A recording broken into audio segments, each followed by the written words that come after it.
What's good, YouTube? This is Stormy B Man, and I'm back with another post-fight video editorial. Before we get started, I'd like to say shout out to the LDBC, the Lions Den boxing community, and Liberated Perspective, a third eye view of the world. For more content such as this, like, comment, subscribe, and share. This past Saturday, Juneteenth, we saw Gabe Rosado taking on MELIKUZIEV in a fight which saw these two super middleweights validate their positions in the sport today. Beck, the bully, who is known to have been a guy coming in off a series of knockouts, tremendous, heavy-handed, ham-fisted body puncher, taking on Gabe Rosado, veteran fighter in the division who has faced the likes of everyone who is anyone around the junior middleweight, middleweight, and super middleweight divisions.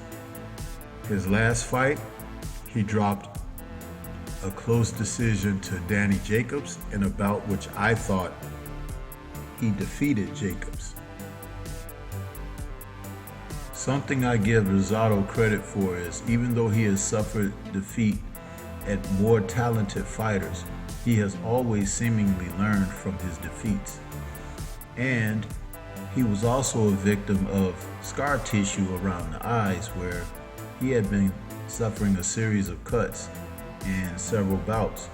But that seems to have been corrected with surgery and with he becoming better defensively and keeping himself out of harm's way as far as making sure he evades punches or blocks or parry punches. Beck the bully came into this fight with the reputation of being a fierce body puncher and had stopped several of his opponents to the body. Even in this fight, I believe it was the third round, he dropped Rosado with a body punch, who went to one knee, but after that you could see that Gabe was very acute to what was going on with him, and he realized that an inexperienced fighter who had no boxing skills whatsoever, he had to weather the storm and begin to use timing over boxing and trying to fight back with power punches himself. Though Gabe has pop on his punches, he was never noted to be a knockout puncher, but he can be a very accurate puncher when he sets down on his shots, and he can see everything. That's a very understated quality that Gabe Rosado enters each bout with. His ring IQ is very high, and even if he's not able to execute something, it doesn't mean that it wasn't a part of his mindset and a part of what was determined and what he wanted to bring in the ring. One of the things that I felt that happened during the Jacobs fight was he didn't step on the gas just a little bit more as a guy who wanted to certify a win. Many of the close rounds that they had, I believe Danny Jacobs got the benefit of the doubt, just being Danny Jacobs, the name in the sport. But Rosado is now the name in this fight. But what he was able to do on this night, it solidified his position and guaranteed him at least some sort of a future opportunity where he has a chance to make more bank in the division. As he began to time Beck, the bully, coming in, he started countering with shots that were sharp, and you could see that Beck wasn't using boxing tactics. He wasn't jabbing his way in, he was just looking to bull his way in. And by the way, it was the second round, I believe. No, it was the first round where Beck the bully put Rosado down with the body shot near the end of the first round. It was the third round where he was able to get his own shot in, a tremendous counter right, where Beck was leaping in with a hook to the body, and he timed him perfectly with a counter right to the chin, dropping Beck who went down almost reminiscent of Manny Pacquiao when he was dropped and knocked out by Juan Manuel Marquez. It was a beautiful shot, but what was even more beautiful was ROSADO being able to execute this. It has been a while that you've seen fighters in present-day boxing utilize their experiences from losses and turn them around. Another fighter who has managed to do this most recently is Nonito Donaire. We saw him just recently in the past few weeks come back and score a knockout victory over a champion himself, becoming one of the oldest champions in modern-day boxing. When this transpires in the sport, it reminds me that you can't play with the old guys. You have to know your craft, because you get in there and they will take you to school. I love it.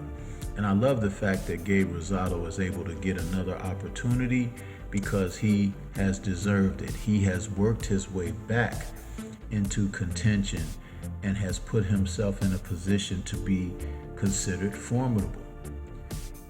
A championship could be within his grasp as long as he continues to stay the course, fight the quality of opposition that he's fighting, stay ready, stay active, and be prepared for the opportunity. A lot of the fighters of today are taking too much time off. They're not fighting more frequently. I'm seeing some fighters fighting almost every 10 months or so, if not longer than that. And in order to be successful and to maintain a competitive edge, that's too much inactivity. You need to be more precise. You need to be more active, because timing is definitely a part of boxing. And when I say timing, I'm not talking about the timing in a match. I'm talking about your timing physically, where your body can react and respond to what you are asking of it. You can tell that Gabe has rededicated himself, because he's fighting in a more technical aspect. His conditioning is on point and his focus is on point. All of these are a part of when a fighter is fighting more frequently and staying in the gym, staying dedicated. I love this, especially from the more experienced fighters and fighters who have a couple of losses on their records. This is the thing. A loss isn't a bad thing as long as you can improve upon why you lost in the first place. And you can take the experience of that loss, file it in your memory bank, and put it in your box, your toolbox of experience. You'll be able to sometimes take that opportunity and turn it on its end when you face an opponent down the road. This is also what the young contenders and champions of today don't realize. They think that just because they've secured an O, they want to protect that and they want to fight guys that they know that they can beat. But even guys on paper that you seemingly should take care of, there's always the opportunity that someone will rise up and challenge you in an unexpected manner. All you have to do is see Jermall Charlo's fight against Juan Montiel this past Juneteenth as well. That fight turned out to be far more of a challenge than anyone expected, including Mal Charlo. Though he won, it was a tough as nail opponent to try to face and turn back. So, what's next on the horizon for Gabe? To be perfectly honest, a lot of people may not want to face him. But another showdown with Charlo, that could be on the horizon.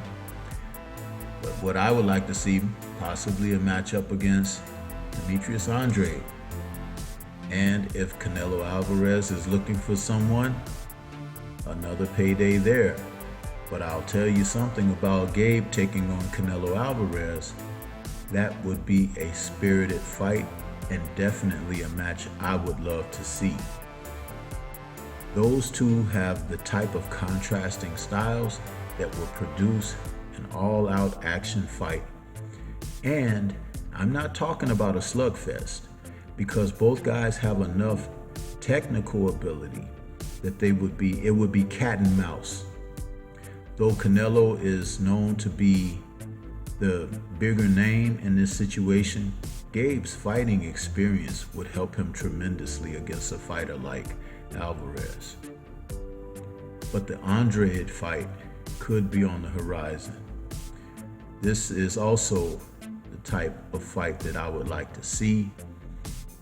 Listen, man, when you have veteran fighters who put it on the line like a Gabe Rosado, they deserve the consideration, they deserve the paydays. Even if they don't win the title, they should be given the opportunity because they have put the work in. You see so many guys get title shots that do not earn them. These are guys who are picked by the sanctioning bodies to help their champions remain undefeated and to keep good records. My thoughts about Gabe Rosado are very positive, and fighters like he and Nonito Donaire, we need more of that in the sport. Spirited guys willing to take on all challenges and comers. That's all I have for you at this time. This is Stormy B-Man. Please leave comments if you watched this fight. It was very exciting to see how it ended. And salute once again and hats off to Gabriel Rosado, who does it the right way. Until the next time we speak, peace to everyone, remain safe, and we'll see you again soon.